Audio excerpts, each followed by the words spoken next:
नमस्ते दिल्ली बीवीपी। नया दिन, नई सोच। नमस्कार दोस्तों, मैं हूं वीरेंद्र गुप्ता और आप देख रहे हैं नमस्ते दिल्ली बीवीपी। देखिए, परिस्थितियां रोज एक नई करवट ले रही हैं और आम आदमी पार्टी और उनके मुखिया अरविंद केजरीवाल जी नित नए आरोपों के तले सुप्रीम कोर्ट, हाई कोर्ट या लोअर कोर्ट के शिकंजे में धीरे धीरे फंसते ही चले जा रहे हैं। जी हाँ, मैं बात कर रहा हूँ कि जो आजकल परिस्थितियां चल रही हैं आम आदमी पार्टी के लिए, उसमें लग ये रहा है कि देर सवेर जो ईडी ने नोटिस जारी किया था गिरफ्तारी का, तो गिरफ्तारी की तलवार लटकी हुई है केजरीवाल जी के ऊपर और गिरफ्तारी उनकी कभी भी संभव है।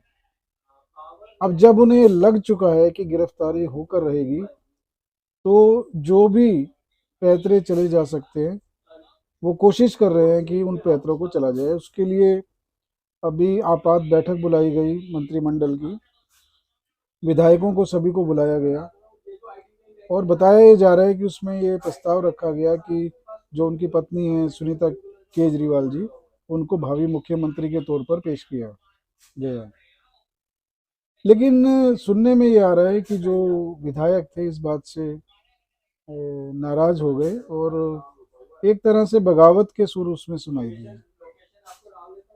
अब ये बगावत कितनी असरदार है ये तो हम नहीं कह सकते, लेकिन जिस वंशवाद के लिए आम आदमी पार्टी, जिस वंशवाद के खात्मे के लिए चली थी, उसी वंशवाद को अगर वो लेकर आती है तो उससे न केवल आम आदमी की साख पर बट्टा लगता है, बल्कि अरविंद केजरीवाल जी की भी जो साख बनी हुई है, जितनी भी है बची खुची है या जो भी है, उस पर भी एक बट्टा लगने वाला था।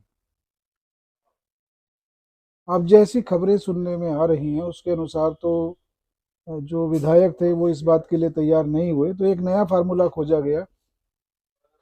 और जो सौरभ भारद्वाज या आतिशी मार्लिना जी ने भी आकर बताया कि हमने उनसे हाथ जोड़कर रिक्वेस्ट की कि वो अपना मुख्यमंत्री बने रहें और जेल से ही शासन चलाएं। मतलब ये मान चुके हैं कि जेल तो जाना अवश्यम भावी है। अब जो इनके मंत्री हैं या जो इनके विधायक हैं, इनके जो रसूख वाले लोग हैं, समझ में ये नहीं आता है कि जेल जाना वो तय क्यों कर रहे हैं। तो देखिए, सबने अपने अपने लिए बैरकें तय कर ली है। सौरभ भारद्वाज ने बता दिया है कि 1 नंबर बैरक से लेकर 6 नंबर बैरक तक दिल्ली सरकार के जो मंत्री हैं सभी वहां रहेंगे। एक में वो खुद रहेंगे, 2 में आतिशी रहेंगी, 3 में केजरीवाल जी रहेंगे। मतलब सारी तय की गई हैं। अब एक ये नया शगुफा छोड़ा जा रहा है कि एक रेफरेंडम कराया जाए जिसमें जनता ये तय करे कि केजरीवाल जी इस्तीफा देंगे या जेल से शासन चलाएंगे। अभी इस तरह के रेफरेंडम विगत में भी हो चुके हैं, सब जानते हैं कि उनका हश्र क्या हुआ। पंजाब में रेफरेंडम हुआ मुख्यमंत्री के लिए, ना कोई नियम ना कोई कायदे, जो तय हुआ रेफरेंडम का वही रिजल्ट आना है। क्योंकि रेफरेंडम ये कोई प्राइवेट सर्वे एजेंसी नहीं करा रही है, बल्कि इनका जो सोशल मीडिया प्लेटफॉर्म है वो इस रेफरेंडम को अंजाम देने वाला है। देखिए, जो सर्वे कंपनियां होती है प्रोफेशनल होती है, जनता का भी विश्वास होता है और सर्वे उसमें प्रामाणिक माना जाता है। लेकिन जो इनके सर्वे हैं वो सिर्फ एक जनता को भ्रम में रखकर, एक नाटक करके और एक ये ड्रामे को प्रमाणिक रूप देने के लिए करवाए जाते हैं। क्योंकि इस तरह के सर्वे का कोई अर्थ है ही नहीं वैसे तो।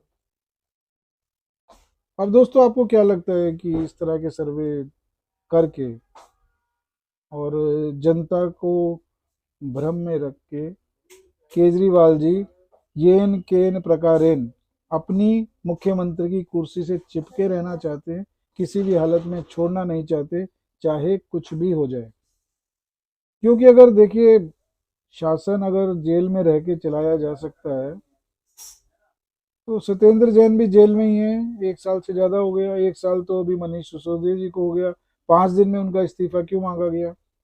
अगर फाइलें जेल में आ सकती हैं तो ये लोग भी क्या बुरे थे। 17 विभाग अगर मनीष सिसोदिया जी संभाल सकते हैं तो जेल में रह के भी संभाल सकते थे। ये एक अलग बात है कि जो मुख्यमंत्री के तौर पे अरविंद केजरीवाल जी के पास कोई विभाग नहीं है। अब जब कोई विभाग ही नहीं है तो विभाग की जवाबदेही भी नहीं है, और जब ये चीजें नहीं है तो कोई फाइल किस लिए आएगी, क्योंकि आज तक इन्होंने किसी फाइल पे सिग्नेचर तो किए नहीं। अब जब वो पढ़ते नहीं, सिग्नेचर करते नहीं, कोई विभाग इनके पास है नहीं, तो सोचने की बात है कि फाइलें किस लिए आएंगी। क्योंकि जिनके पास विभाग है वो अपने विभाग को संभाल रहे हैं ना मंत्री, और जो परामर्श देने की बात है वो तो जेल से दिया ही जा सकता है। अब देखिए जनता है, जनता कुछ भी समझे करे, लेकिन इनको ये लगता है कि जो झूठ की बुलंद इमारत इन्होंने खड़ी करी है और जो सत्ता का जो स्वाद इन्होंने चख लिया है, तो मुझे लगता नहीं कि ये किसी भी अपने सहयोगी पर विश्वास करेंगे और उसे सत्ता सौंपेंगे। आपको क्या लगता है दोस्तों? आप भी अपने सुझाव या अपने कमेंट्स के माध्यम से अपनी प्रतिक्रिया दे सकते हैं। चलिए, चैनल के कंटेंट अगर आपको अच्छे लगते हैं तो चैनल को शेयर कीजिए, लाइक कीजिए, और अगर चैनल को अभी तक सब्सक्राइब नहीं किया है तो तुरंत कर लीजिए। फिर मिलेंगे किसी नए मुद्दे पर, तब तक के लिए नमस्कार।